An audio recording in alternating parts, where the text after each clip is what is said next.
लीजिए प्रस्तुत है चंद्रगुप्त, जिसके लेखक हैं जयशंकर प्रसाद। भाग एक यानी कि अंक एक, दृश्य 3। तीसरे दृश्य में मुख्य रूप से चाणक्य और चंद्रगुप्त की बातचीत है। दृश्य है पाटलिपुत्र में एक भगन कुटीर का, और अमृत जीविका से संतुष्ट थे, पर वे भी न रहे। कहाँ गए कोई नहीं जानता, मुझे भी कोई नहीं पहचानता। यही तो मगध का राष्ट्र है, प्रजा की खोज है किसे। वृद्ध दरिद्र ब्राह्मण कहीं ठोकरे खाता होगा या कहीं मर गया होगा। एक प्रतिपेशी प्रवेश करता है। प्रतिपेशी देखकर, कौन हो जी तुम? इधर के घरों को बड़ी देर से घूर रहे हो। चाणक्य, ये घर है जिन्हें पशु की खो कहने में भी संकोच होता है। यहाँ कोई स्वर्ण रत्नों का ढेर नहीं है जो लूटने का भय होगा। प्रतिवेशी, युवक, क्या तुम किसी की खोज कर रहे हो? चाणक्य, हाँ, खोज कर रहा हूँ। यदि झोपड़ी में रहने वाले वृद्ध चाणक्य ब्राह्मण चणक को आजकल वे कहाँ हैं बता सकते हो? प्रतिवेशी सोच कर, ओ, कई वर्ष हुए, वह तो राज की आज्ञा से निर्वासित कर दिए गया। हंसकर, वह ब्राह्मण भी बड़ा हट्टी था। उसने राज नंद के विरुद्ध प्रचार करना आरंभ किया, सो भी क्यों, एक मंत्री सकटार के लिए। उसने सुना कि राजा ने टक्कर का बंदी गृह में वध कर डाला। सकटार का बंदी गृह में वध कर डाला। ब्राह्मण ने नगर में अन्याय के विरुद्ध आतंक फैला दिया। सबसे कहने लगा कि यह महापद्म का जारज पुत्र नंद, महापद्म का हत्याकारी नंद मगध में राक्षसी राज्य कर रहा है। नागरिकों सावधान। चाणक्य, अच्छा, तब क्या हुआ? प्रतिपेश, वह पकड़ा गया। सो भी कब? एक दिन अहेरी की यात्रा करते हुए नंद के लिए राजपथ में मुक्त कंठ से नागरिकों के अनादर वाक्य कहे। नंद ने ब्राह्मण को समझाया, यह भी कहा कि तेरा मित्र सकटार का बंदी है, मरा नहीं गया। वह बड़ा हट्टी था, उसने न माना न ही माना। नंद ने भी चिढ़कर कहा, ब्राह्मण बौद्ध विहार में दे दिया है और उसे मगध से निर्वासित कर दिया, यही तो उसकी झोपड़ी है, जाता है। चाणक्य उसे बोलकर, अच्छा, एक बात बताओ। प्रतिपेश, क्या पूछते हो जी? तुम इतना जान लो कि नंद को ब्राह्मण की ओर से शत्रुता है और वह बौद्ध धर्मानुयायी हो गया है। चाणक्य, होने दो, परंतु यह तो बताओ सकटार का कुटुंब कहाँ है?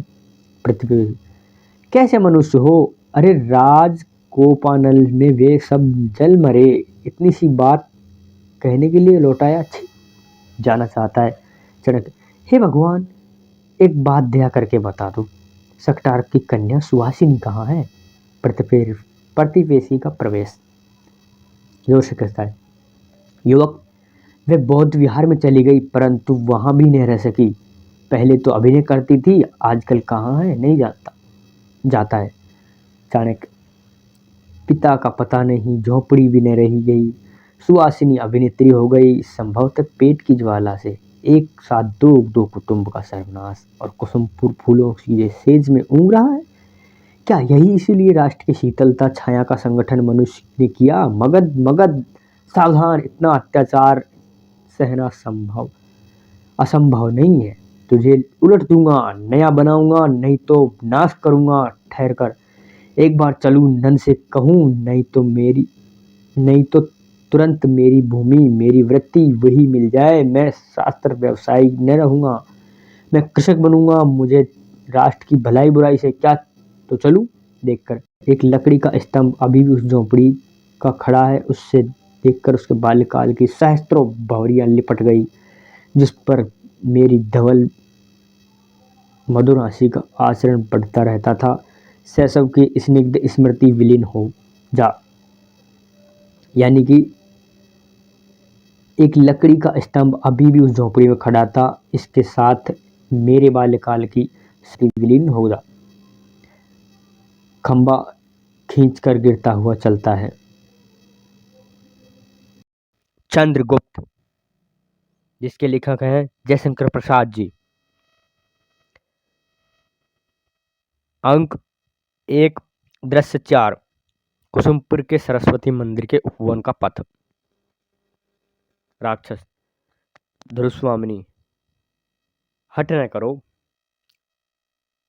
राक्षस, सुहासिनी, हट न करो। सुहासिनी, नहीं, उस ब्राह्मण को दंड दिए बिना सुहासिनी जी नहीं सकती। अमात्य तुमको करना होगा। मैं बौद्ध स्तूप की पूजा करके आ रही हूँ। उसने व्यंग किया और बड़ा कठोर था। राक्षस, उसने कहा, वैश्याओं के लिए भी एक धर्म की आवश्यकता थी। चलो, अच्छा ही हुआ, ऐसे धर्म के अनुगत पतितों की भी कमी नहीं। राक्षस, यह उसका अन्याय था। सुहासिनी, परंतु अन्याय का प्रतिकार भी है। मैं नहीं तो मैं समझूंगी कि तुम भी वैसे ही कठोर ब्राह्मण हो। राक्षस, मैं वैसा हूं कि नहीं यह पीछे मालूम होगा, परंतु सुहासिनी, मैं स्वयं हृदय में गौतम मत का समर्थक हूं, केवल उसकी दार्शनिक सीमा तक। इतना ही कि संसार दुखमय होगा। सुहासिनी, इसके बाद? राक्षस, मैं क्षणिक जीवन की घड़ियों को सुख बनाने का पक्षपाती हूँ, और तुम जानती हो कि मैंने ब्याह नहीं किया, किंतु भिक्षु भी नहीं बन सका। सुहासिनी, तब आज से मेरे कारण तुमको राजचक्र में बौद्ध मत का समर्थन करना होगा। राक्षस, मैं प्रस्तुत हूँ। सुहासिनी, फिर लो, मैं तुम्हारी हूँ। मुझे विश्वास है कि तुम दुराचारी सदाचार के द्वारा शुद्ध हो सकते हो, और बौद्ध मत इसका समर्थन करता है। मैं शरण देता हूँ, हम दोनों उपासक होकर सुखी बनेंगे। राक्षस, इतना बड़ा सुख स्वप्न का जाल आंखों में न फैलाओ। सुहासिनी, नहीं प्रिय, मैं तुम्हारी अनुचरी हूँ, और मैं नंद की विलास लीला का क्षुद्र उपकरण बनकर नहीं रहना चाहती जाती है। राक्षस, एक पर्दा उठ रहा है या गिर रहा है, समझ नहीं आ रहा। आंख मीच कर, सुहासिनी, कुसुमपुर का स्वर्गीय कुसुम मैं हस्तगत कर लूं। नहीं राजकोप होगा, परंतु जीवन वृथा है। मेरी विद्या, मेरा परिष्कृत विचार सब व्यर्थ है। सुहासिनी, एक लालसा है, एक प्यास है, वह अमृत है। उसे पाने के लिए मैं 100 बार मरूंगा।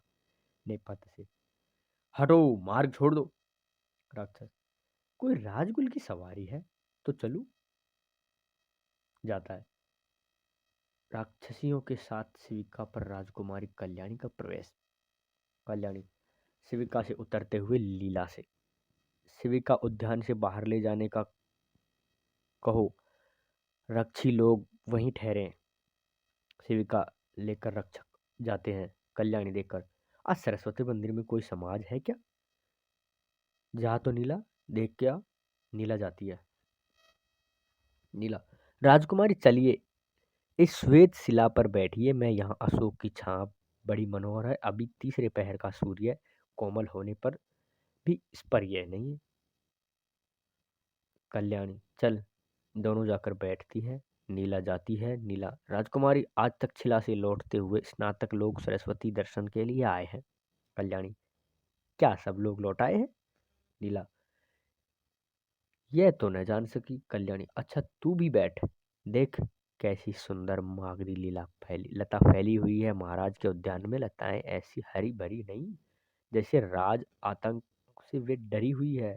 सच नीला, मैं देखती हूँ कि महाराज में कोई स्नेह नहीं करता, डरते भले ही हो। नीला, सखी, मुझ पर उनका कन्या सा ही स्नेह है, परंतु मुझे डर लगता है। कल्याणी, मुझे इसका बड़ा दुख है। देखती हूँ कि समस्त प्रजा उनके त्रस्त और भयभीत रहती है। प्रचंड शासन करने के कारण उनका बड़ा दुर्नाम है। परंतु लीला, परंतु उसका उपाय क्या है? देख लीला, वे तो कौन इधर आ रहे हैं। चल हम लोग छिप जाएं। सब कुंज में जाती हैं। दो ब्रह्मचर्यों का प्रवेश। एक ब्रह्मचरी, धर्म पालित मगध को उन्माद हो गया है। वह जनसाधारण के अधिकार अत्याचारियों के हाथों में देखकर विलासिता का स्वप्न देख रहा है। तुम तो गए नहीं, मैं अभी उत्तरापथ से आ रहा हूँ। गणराज्य में सब प्रजा वन्य विरुद्ध और समाज स्वच्छंद फूल रही है। इसका उन्मत्त मगध साम्राज्य की कल्पना में निमग्न है। दूसरा, स्नातक, तुम ठीक कह रहे हो। महापद्म का जारज पुत्र नंद केवल शास्त्र बल और कूटनीति के द्वारा सदाचारियों के दूसरा स्नातक, तुम ठीक कह रहे हो। महापद्म का नारद पुत्र नंद केवल शास्त्र बल और कूटनीति के द्वारा सदाचारियों के सिर पर तांडव कर रहा है। यह सिद्धांत विहीन नृशंस, कभी बौद्ध का पक्षपाती, कभी वैदिकों का अनुयायी बनकर दोनों में भेद नीति चलाकर बल संयम कर रखा है।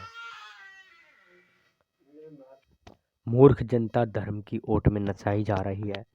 परंतु देश विदेश देखकर आए हो। आज मेरे घर पर तुम्हारा निमंत्रण है, वहां सब को तुम्हारी यात्रा का विवरण सुनने का अवसर मिलेगा। पहला, चलो दोनों जाते हैं। कल्याणी बाहर आती है। कल्याणी सुनकर हृदय की गति स्कैन रुकने लगी। इतना कृधिपथ राजपद, जिसको साधारण नागरिकों की भी घृणा दृष्टि से देखता है, कितने मूल्य का है लीला। नेपथ्य से भागो भागो भागो, यह राजा का अहेरी चीता पिंजरे से निकल भागा है, भागो भागो। तीनों डरती हुई कुंज में छिपने लगती है। चीता आता है, से दूर से तीर आकर उसे सिर भेद कर निकल जाता है। धनुष लिए हुए चंद्रगुप्त का प्रवेश। चंद्रगुप्त, कौन है यहाँ? किधर से स्त्रियों का क्रंदन सुनाई पड़ा है? देखकर, अरे, भेद कर निकल जाता है। धनुष लिए हुए चंद्रगुप्त का प्रवेश। चंद्रगुप्त, कौन है यहाँ? किधर से स्त्रियों का क्रंदन सुनाई पड़ा है? देखकर, अरे, यहाँ तो 3 सुकुमारियां हैं। भद्रे, पशु ने को चोट तो नहीं पहुंचाई? नीला, साधु वीर राजकुमारी की प्राण रक्षा के लिए तुम्हें अवश्य पुरस्कार मिलेगा। चंद्रगुप्त, कौन राजकुमारी? कल्याणी देवी? हाँ, यही ने, वह से मुख्य विवरण हो गया।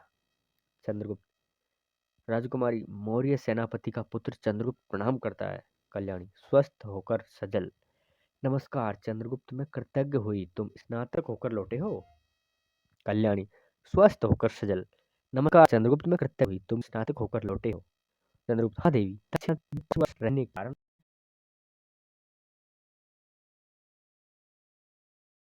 तक्षशिला में 5 वर्ष रहने के कारण यहाँ के लोगों को पहचानने में विलम्ब होता है। जिन्हें किशोर छोड़ कर गया था वे तरुण दिखाई पड़ते हैं। मैं अपने कई बाल सहचरों को भी नहीं पहचान सका। कल्याणी, परंतु मुझे आशा है कि तुम मुझे नहीं भूल जाओगे। देवी, यह अनुचर सेवा के उपयुक्त अवसर पर ही पता चलिए स्वीकार तक पहुंचा दूं। सब जाते हैं।